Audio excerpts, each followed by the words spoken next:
بسم الله والصلاة والسلام على رسول الله صلى الله عليه وسلم.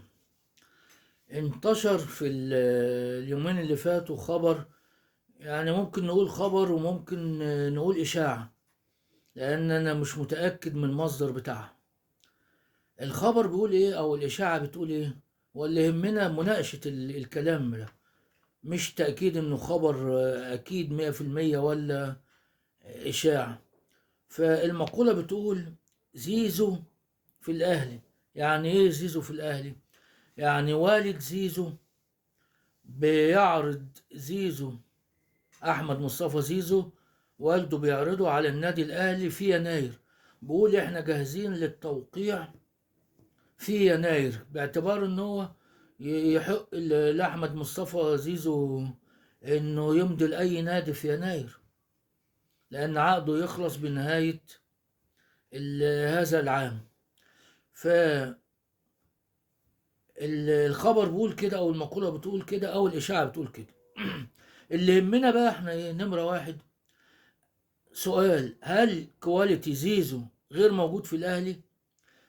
زيزو الكواليتي بتاعه موجود في الاهلي ولا غير موجود؟ بمعنى يعني الاهلي هيحتاجه ولا لا؟ السؤال التاني: هل زيزو يصنع الفارق مع الاهلي؟ هل زيزو يصنع الفارق مع الاهلي؟ ده يتوقف على برضو السؤال الاولاني اللي هو هل كواليتي زيزو موجود ولا غير موجود. فانا اعتقد، والكثير زي بيعتقد، ان كواليتي زيزو موجود في الاهلي. زيزو بافضل مكان له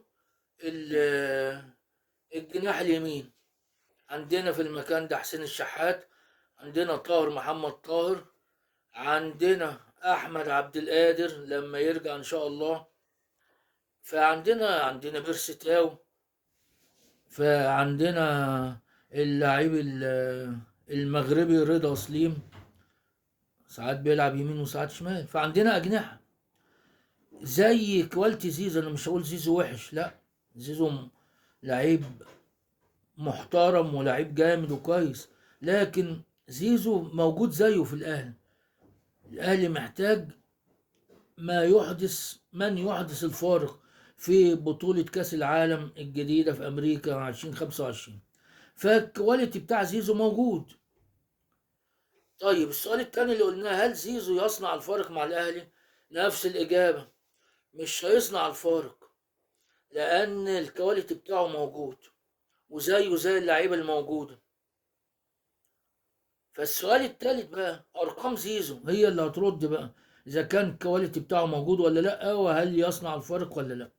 أرقام زيزو المدة القليلة القريبة يعني أو الماضية، أرقامه إيه؟ جاب كام جون، صنع كام هدف، عمل كام أسيست، كان مؤثر مع فرقته في الايام الماضيه ولا لا.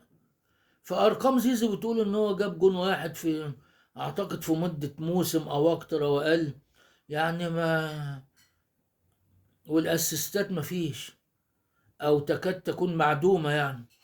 فارقام زيزو ما تشجعش ان النادي الاهلي يفكر في يضم زيزو عشان يفيده في كاس العالم للانديه بامريكا.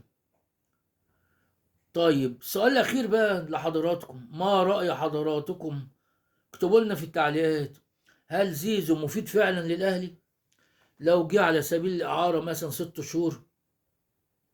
والأهم من كده، هل جمهور الأهلي يتقبل زيزو في الأهلي؟ وهل جمهور الزمالك يتقبل إن زيزو يكون في الأهلي أو يمضي له 6 شهور بحيث يلعب معاه كأس العالم للأندية في أمريكا في شهر 6 2025؟